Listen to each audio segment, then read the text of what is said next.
You have to learn how to have the who the fuck does she think she is audacity, the gall, the absolute balls to get out there and do your thing.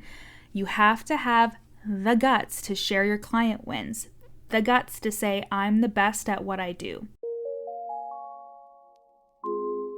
You're listening to the From Imposter to Empowered podcast. I'm your host, Jill Perrick, a business and mindset coach who specializes in imposter syndrome. If you feel like you're not as smart, capable, or worthy as you actually are, and that someone is going to find you out, then you've come to the right place. I went from being a struggling government worker, working my coaching business on the side, but feeling unworthy and burnt out, to making multiple six figures helping women overcome imposter syndrome so they too can sign clients, make bank, and have the business or career of their dreams. I am nothing special. I have a stuttering disability, ADHD, and I struggle with anxiety and depression. So if I can learn how to feel good enough and overcome my inner imposter, then so can you. Let's dig in.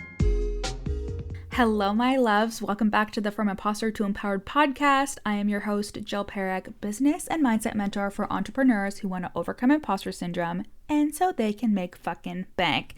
And I'm so happy to be here with you today. And after you're done listening to this episode, I want you to head to my show notes or to my Instagram and take the leap into working with me. Whether that's through one of my low ticket subconscious reprogramming bundles or in my one-to-one coaching with me in Voxer. And I'm actually taking Voxer clients right now where we meet for a 90-minute deep dive and then I coach you in Voxer for 3 months on worthiness, money, imposter syndrome, content, and visibility. So head to the link in my show notes and let's frickin' go. And exciting news, the waitlist for my content course, Unfiltered and Filthy Rich, where you will make money from your content and from being fully fucking you. This course drops mid-October, and by joining the waitlist, you get access to an exclusive bonus in addition to the sale price of the course. So head to the link in my show notes to sign up for that. You do not want to miss out on this bonus. And now let's get into the episode, which is about feeling safe to be seen online and taking up space with your offers. Because here's the thing, you guys, so many of us as young women have been conditioned to not take up space. We have been taught to not need help. We've been taught to not boast or brag. We have been taught to dim our light so other people won't feel uncomfortable. And yet, here you fucking are, a coach or an online service provider on the internet. And it is basically a requirement to get in your audience's face every day and say, hey, pay me thousands of dollars. And if getting in your audience's face made you cringe, it's true, whether it's cringy or not. You are on a stage, talking yourself and your services up and compelling your audience to work with you. And this is extremely unnatural for about 90% of the population.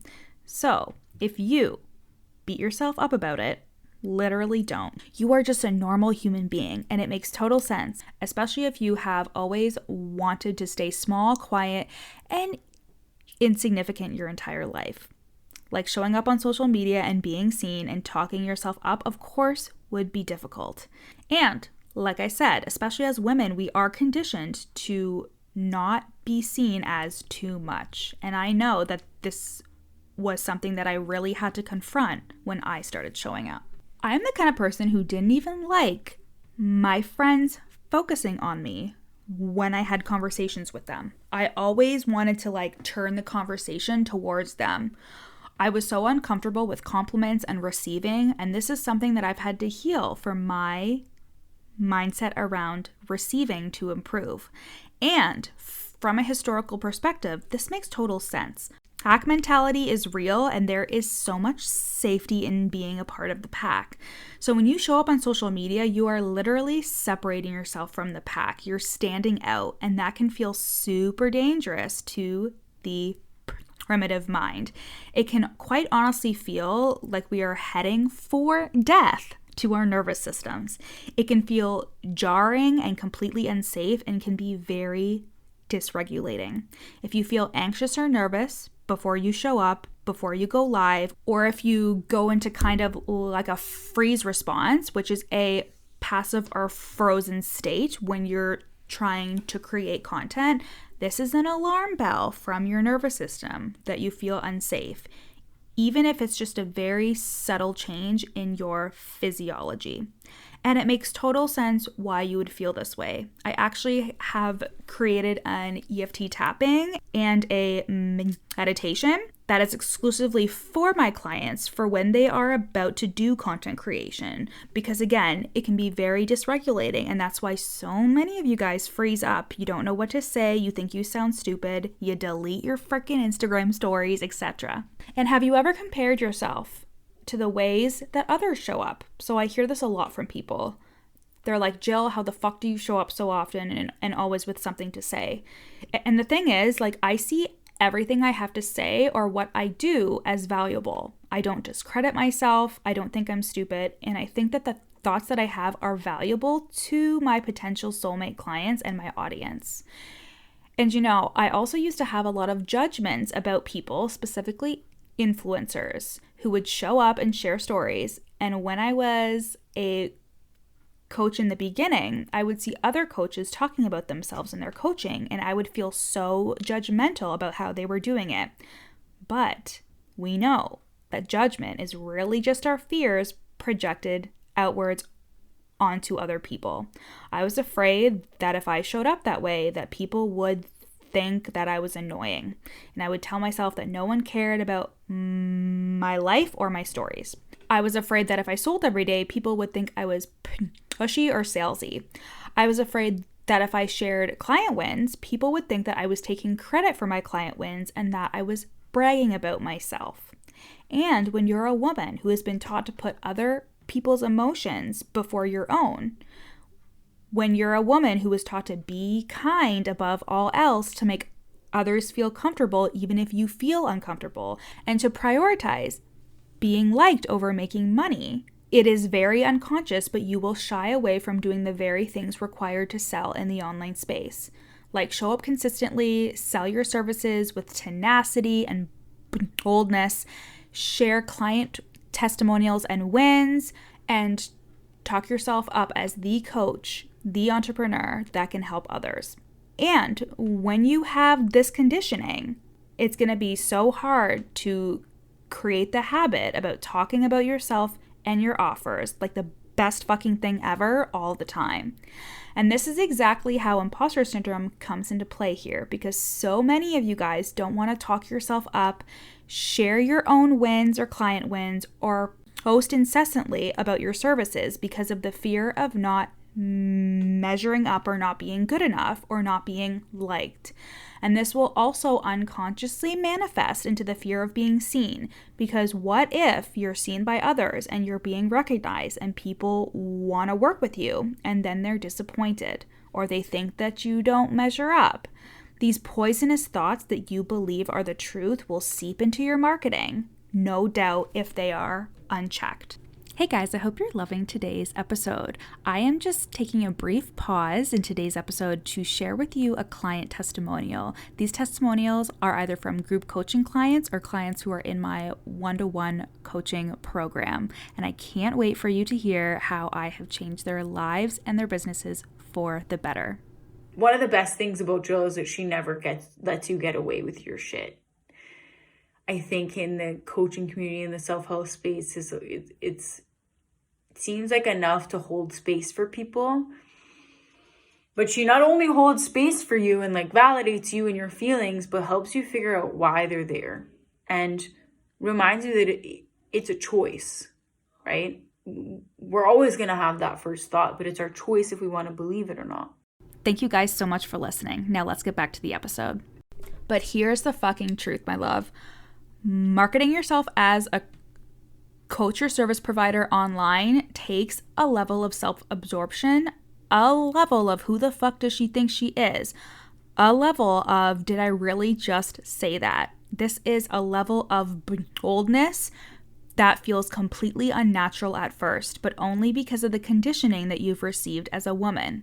But don't get it twisted. When I say being self-absorbed, I mean self-absorption by way of accepting and loving yourself, because it's going to feel impossible to talk yourself up, claim your coaching is the shit, and consistently market your services if you don't.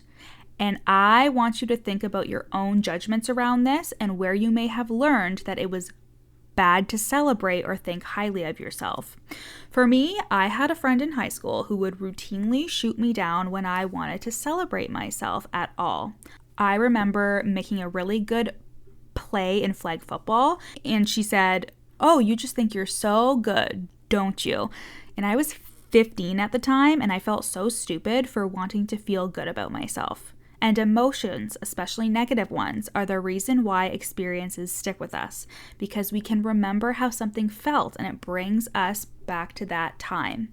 And if something made us feel shitty, it's our natural impulse to not want to experience that feeling again. And if we can get an inkling that something might make us feel that way, we unconsciously avoid it and can self-sabotage ourselves in the process, because our unconscious desires are not worried about what is going to be the best thing for us, right? Especially because the best things for us usually require us to push through our comfort zone, to do things that scare us, etc. So what if it just takes your nervous system some time to get accustomed to doing this? What if you didn't beat yourself up for showing up feeling hard or difficult, because you know it is just your brain and your body getting on board with this foreign action that you're not used to taking?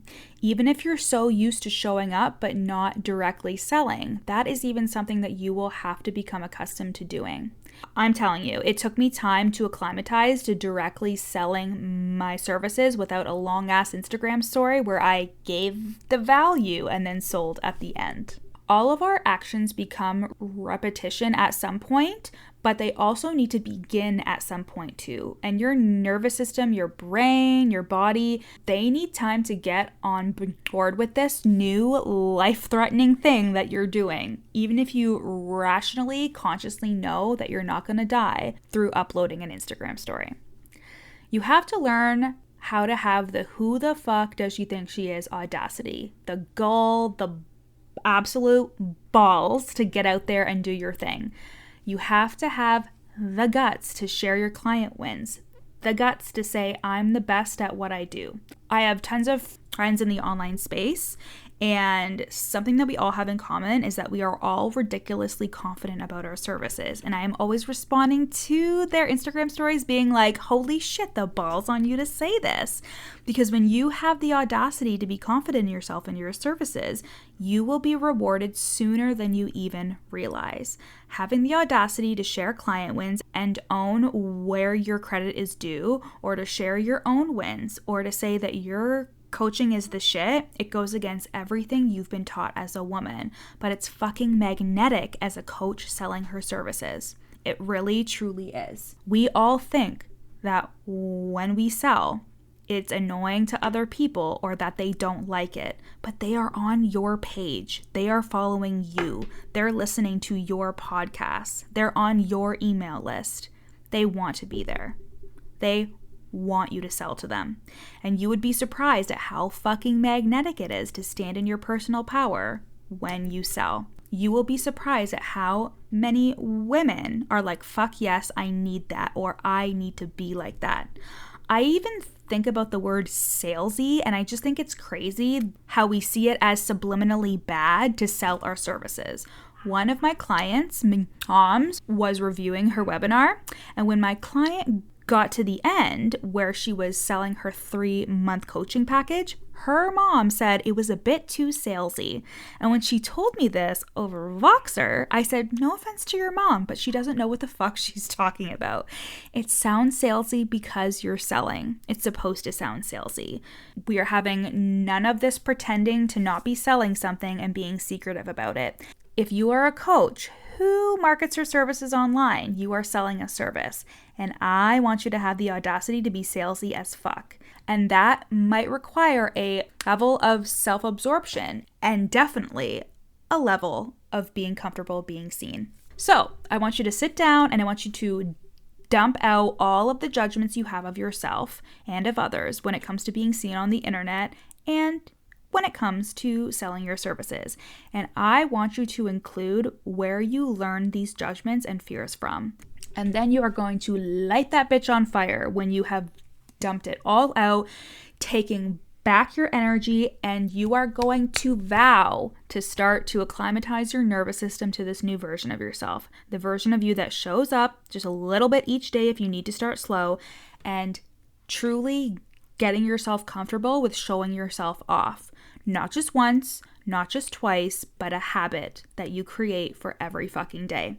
To push yourself to the edge every single time you do an Instagram story or a post, really fucking owning who you are and the work that you do. Your work is important, necessary, and deserves to be shared, but we can't experience it unless you put yourself out there. Your soulmate clients can't find you and love you and choose to work with you if you don't let yourself be fucking seen.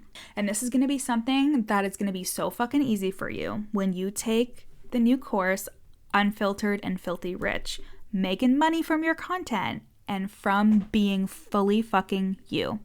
And this is going to be a course with all of my methods for completely unfiltering yourself to show up authentically without holding anything back and converting clients from your content. Head to the show notes to sign up for the waitlist so you can get access to the sweet ass bonuses that are going to be happening during the first official sale when we launch in mid-October. Okay? I love you guys, and I hope you loved this episode. And you can also head to the link in my show notes to check out my low ticket bundles or apply to work with me in my 3 months of one-to-one Voxer coaching. I will talk to you guys in October. Bye. Thanks so much for listening to the From Imposter to Empowered podcast. Head to the show notes to learn how you can work with me, where you can buy my best-selling book, You're Not Special, and how to get on my email list for free. Screenshot this episode and add it to your Instagram stories, tagging me at Your Coach Jill. See you next time.